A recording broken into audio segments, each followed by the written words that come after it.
Bom dia para você que está aqui ligadinho na TV Mar. Seja muito bem-vindo, obrigada pela sua companhia, pela sua presença. Olha só, nesta quinta-feira aqui no programa Bem Assim, nós vamos falar sobre o transtorno depressivo infantil.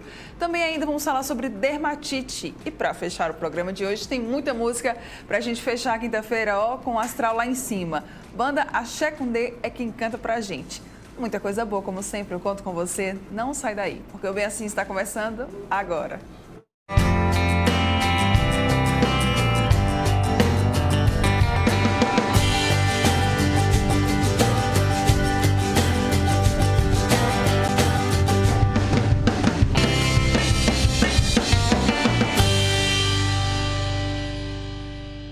Muito bom dia mais uma vez para você que está aqui ligadinho na TV Mar, você que nos acompanha aí pelos canais 525 e 25 da NET Claro, pelo portal gazetaweb.com, que também transmite toda a nossa programação, ou ainda pelo nosso aplicativo TV Mar. Obrigada mesmo, tá? Sejam todos muito bem-vindos. Lembrando que a gente também está presente lá no Instagram, no YouTube, no Facebook e no Twitter. É facinho, tá? Para você nos encontrar e nos acompanhar também por essas plataformas. Vamos lá começar o nosso dia de hoje por aqui, porque é o seguinte, a depressão infantil é uma realidade muito presente, tá, pessoal, na vida dos jovens. Quando alguém está com crises de choro, constantes apertos no peito e se isolando das pessoas ao seu redor, é bom ficar de olho, tá? Porque embora não seja tão comum quanto a depressão em adultos, as crianças elas também sofrem com o distúrbio e, ao menor sinal, precisam ser diagnosticadas e tratadas adequadamente. Para conversar com a gente sobre esse tema, eu recebo agora aqui no estúdio ela, a psicóloga infantil Kleine Thatcher. Bom dia, maravilhosa. Mara. Obrigada pelo convite. Linda. Mais uma vez. Eu que agradeço, É um sempre prazer muito bom. estar aqui. Para a gente também. Vamos começar então falando. Vamos lá. Existe então também depressão, Kleine, em crianças, é isso mesmo? Sim, Mara. A depressão na infância, ela existe, né? Mesmo que para a sociedade, né? Para os adultos, a criança ela não tenha o direito de sentir-se triste, à medida que ela não trabalha, ela não tem as preocupações da vida adulta. Sim. Mas cada vez mais, né, observamos através de estudos o quanto as crianças elas estão suscetíveis a adquirir um processo depressivo diante da sua vida. Então, ela se torna uma demanda altamente prevalente. Desde os anos 60, os estudos vêm mostrando cada dia mais que a prevalência da depressão na infância ela é recorrente. Eu acho legal a gente falar sobre isso, porque a gente escutou muito, né, falar sobre ansiedade, tanto em crianças quanto em adultos, durante a pandemia. E aí eu queria saber sobre os índices de depressão, né, sobre o transtorno na infância. Eles também cresceram muito nesse período? Sim, eles cresceram, né, à medida que, como a gente já falou em diversos momentos, a vida da criança ela mudou, a necessidade, as dificuldades também mudaram diante da pandemia. Então, essa criança ela precisou ter que lidar com eventos que não faziam parte do seu repertório de experiências. Sim. Então, quando a gente pensa na depressão na infância, lógico que ela vai estar associada ao seu contexto de vida, né? Não temos como pensar na depressão na infância com os problemas da vida que um adulto depressivo tem, mas sim de acordo com as experiências que aquela criança ela é inserida diariamente, seja na escola, seja em casa, e suas relações. Então, onde essa depressão ela é intensificada e, naturalmente, ela vem associada com outras coisas, como a ansiedade. Tá, e Kleine, tem idade para essa criança desenvolver o transtorno? Bom, avaliamos que a depressão na infância, ela pode vir desde a fase pré-escolar, né? Que é quando a gente fala daquelas criancinhas de 3 anos. E aí a gente pensa, mas como é que uma criancinha de 3 anos, né, pode estar passando por uma fase da depressão? E como ela poderia demonstrar isso?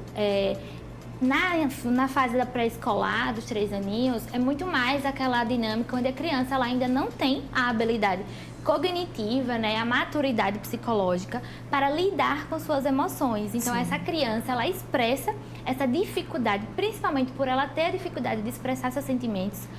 Isso acaba contribuindo para um processo depressivo, certo? E a fase escolar, que é onde acontece o boom mesmo, no sentido de que é aquela fase, na fase escolar, a criança lá de 7, 8 anos, onde ela já começa a ter uma noção do mundo totalmente diferente, muito mais associada ao mundo dos adultos, onde as relações, né, como o bullying, os conflitos familiares, as relações da escola, as dificuldades escolares e a percepção dela de si mesma com relação aos outros e a visão dos outros com relação a ela, vai poder impactar nesse processo depressivo. Quanto menor essa idade, maior a dificuldade dessa criança se expressar, falar sobre o que ela está sentindo? Sim, muita dificuldade, porque vamos pensar, nós não fomos educados para falar sobre as emoções. Sim. Nós fomos ensinados, né, desde os nossos pais, os nossos avós. Choro, né? Engolo o choro. Então, a gente é ensinado a andar, a falar. Mas quando a gente fala sobre os nossos sentimentos, a percepção de si mesmo, isso não é comum, que é o que a gente vem buscando, né, trazer essa nova reflexão a cada dia mais quando a gente fala sobre saúde mental. Sim. Porque o que acontece na infância não fica na infância.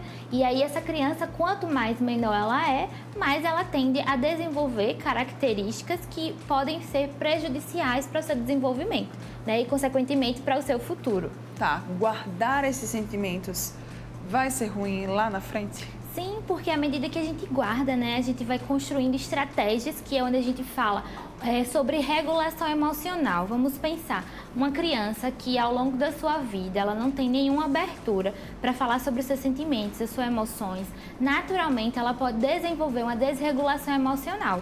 E a gente deve pensar na desregulação emocional não só como aquela emoção excessiva que a criança demonstra, de estar sempre chorando, sempre triste, sempre com raiva, mas sim também na desregulação emocional daquela criança que ela não sente nada. É como se ela está vivenciando as suas experiências de vida de forma distante, né? Como se fosse camuflada. Então, tudo isso vai reverberar por uma vida inteira e, consequentemente, trazer... Vamos pensar, se uma criança ela desenvolve depressão durante sua infância, é provável que ela venha desenvolver em outra fase da vida, ainda mais quando não houve nenhum tipo de intervenção. Uhum.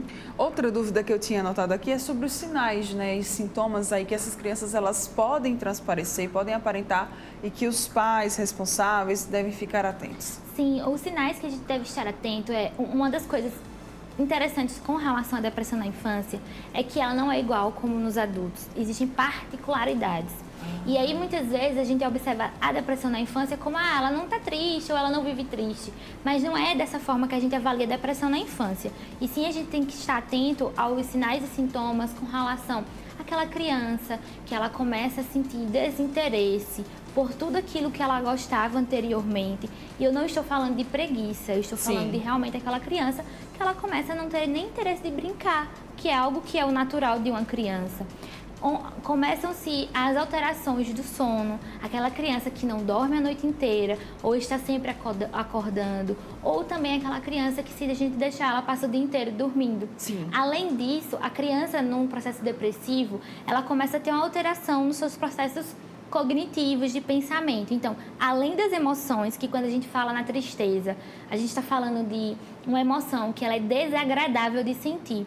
Então, a gente não avalia como uma emoção que é negativa ou positiva, mas é uma emoção que é desagradável. A tristeza é desagradável de sentir, a raiva é desagradável de sentir, como o medo. Então, na depressão na infância, a gente encontra duas emoções que elas são muito prevalentes, tanto a raiva, né? A criança ela demonstra muito mais irritabilidade, o que já é diferente no adulto depressivo. A gente não identifica. Agora, na criança, a gente identifica que é a raiva, né? Essa dinâmica mesmo de apatia, de cansaço sem esforço. A criança está sempre cansada. E outra coisa muito interessante é a questão das somatizações. A criança ela começa a apresentar muitas dores, dor de cabeça, dor de barriga, dor em qualquer lugar do corpo, que a gente observa que tem uma coisa que não está legal. Então, é onde essas dores ela começam também a ser uns sinais pra gente. Ótimo. Você falou sobre o ambiente escolar, né, que estava aí falando, que pode acabar também desenvolvendo, né, a depressão nessas crianças. E o ambiente familiar? Ele também acaba sendo ali propício, caso não haja um cuidado? Sim, avaliamos que o ambiente familiar, sempre que, por exemplo, um pai ou uma mãe, que ele já vem de um processo depressivo, consequentemente, isso pode interferir, né, e potencializar o processo depressivo da criança, à medida que a gente está falando que a criança ela está dentro de um contexto tanto da escola quanto da família, e que essas relações elas vão impactar. Por isso que quando a gente fala na depressão, ela é complexa, ainda mais na infância, porque ela é multifatorial. Muitos fatores vão contribuir para essa patologia. Então, a gente nunca vai falar na depressão somente como estar triste, ou estar cansado, ou estar apático. E sim, a gente vai falar sobre as questões de sintomas fisiológicos, né? Sim. Não tem nenhuma doença que antecipa algumas reações, alguns sinais.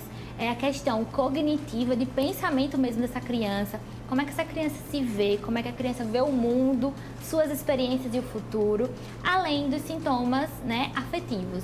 Tá, e o diagnóstico, ele é feito com base nesses relatos dos pais, dos responsáveis? Isso, o diagnóstico ele é feito com base de forma clínica, né? Não existe um exame que diga a criança tem depressão, mas sim através de uma visão clínica, tanto dos pais quanto da própria criança, quando ela tem essa compreensão, né? A faixa etária que possibilite ela a falar sobre isso, como também da escola. Então, como é a relação dessa criança nesses ambientes.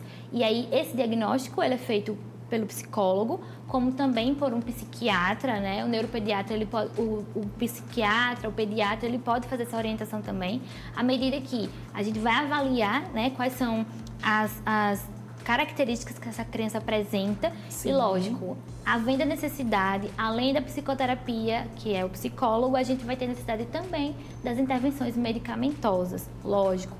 Cada caso é particular, então é avaliar como essa criança ela vem lidando, né, com os acontecimentos e o suporte à família também. Tá. E Klein, o tratamento, ele acaba sendo mais difícil nas crianças e nos adolescentes? Mais difícil, sim, pode ser que leve mais tempo do que, por exemplo, é com os adultos, ou não? Vai depender mesmo? Isso, a gente avalia assim, que depende, né, de como cada terapeuta ele tem a sua compreensão, né, diante das suas bases de teoria mesmo, e como a família, a escola, a criança, porque cada um tem um funcionamento diferente. Sim. Então a gente não tem um tempo padrão, né, de tratamento, mas que, lógico, quanto mais cedo a gente observar os sintomas, mais a gente vai conseguir, vamos dizer, a remissão desses sintomas. Vamos estabilizar, vamos sanar, né, algumas demandas para poder facilitar e proporcionar uma qualidade de vida para essa criança e para a família como um todo. O que é que fica, então, de alerta para os pais? O alerta que fica é, vamos observar essa criança, fique atenta à forma como essa criança fala sobre si mesma,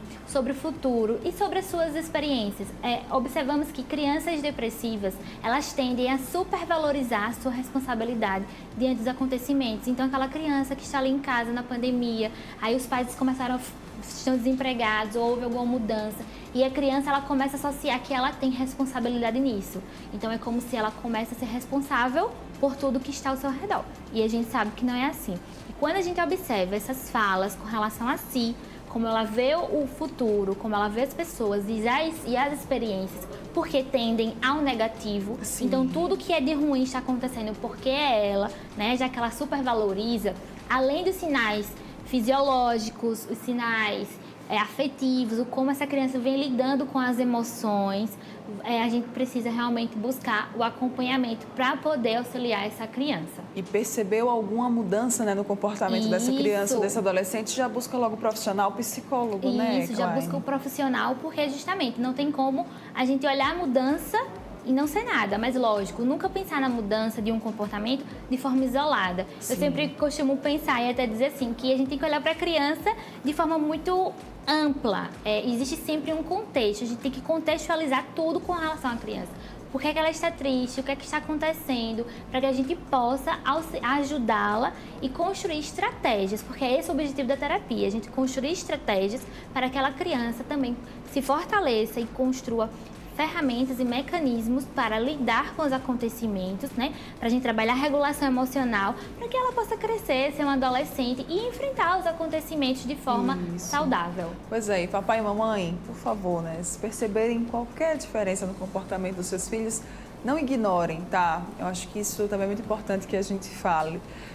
Temos índices já, né, também altos de suicídio em adolescentes. Então, Então, que a gente também não possa fazer isso, né? Não possa, enfim, aumentar, né? Ou até mesmo ajudar a esses números a crescerem. Então, que a gente também faça a nossa parte, enquanto pai, enquanto mãe, enquanto responsável, percebeu, já busca logo ajuda. Quem quiser saber mais, quem quiser outras dicas, acompanhar seu trabalho, como é que pode fazer, Kleine? Bom, eu estou no Instagram, né, do Psi Kleine Thatcher, e lá eu falo sobre psicologia, e lá tem formas de contato para atendimento online, atendimento presencial, e conhecer um pouquinho mais do trabalho que eu desenvolvo nos ambientes onde estou, né, participando, falando sobre psicologia, falando sobre saúde emocional, sobre a importância de cuidar da saúde mental infanto-juvenil. Ela é muito maravilhosa. Obrigada, meu amor. Obrigada. Beijo, viu? Obrigada. Parabéns. Bom dia. Bom dia, Mara. Obrigada. Você que está aqui, ó, ligadinho com a gente, não vai sair daí, tá? No próximo bloco nós vamos falar sobre dermatite. Eu volto já.